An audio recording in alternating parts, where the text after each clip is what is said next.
Hello, everybody. Welcome to Clef Investments. Today, let's revisit a topic that we discussed before using the new knowledge we recently discovered.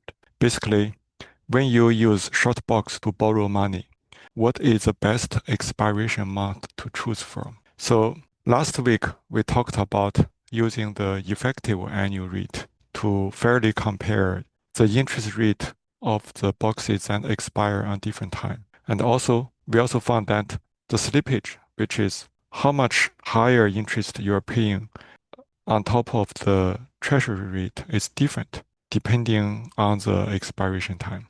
So those are the new information we have.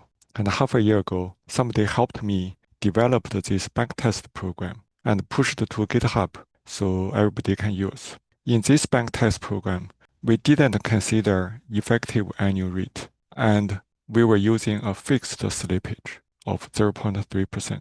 The previously recommended best strategies are, first, you want to always pick the 1 month rate.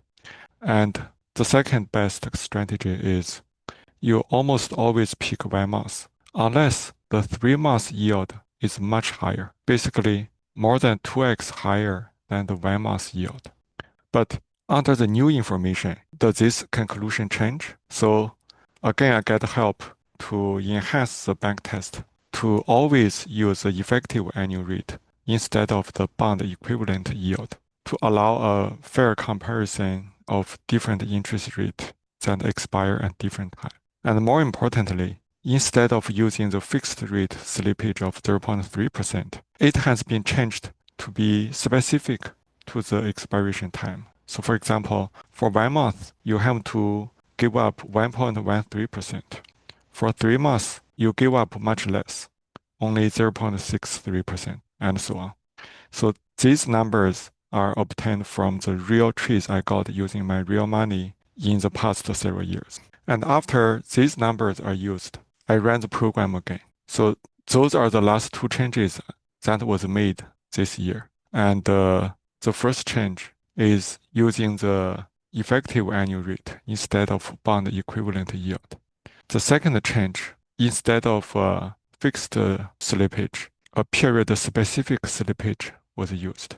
When the program was changed to only using EAR instead of BEY, the best strategy didn't change.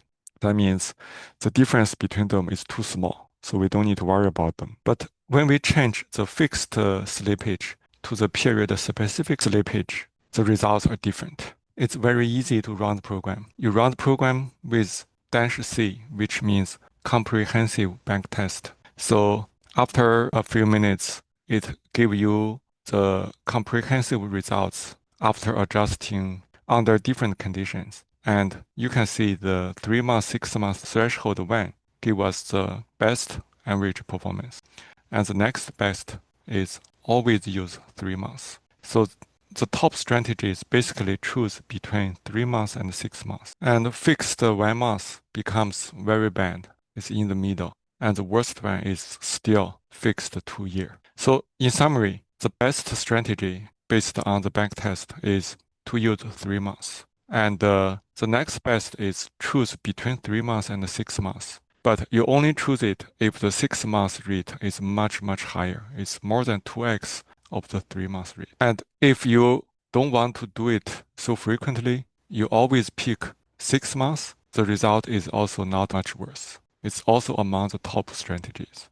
Okay, and can download the program and try it yourself. Hope this helps you to decide which month is the best when you sell. Okay, that's all for today. Thank you for watching. See you next time.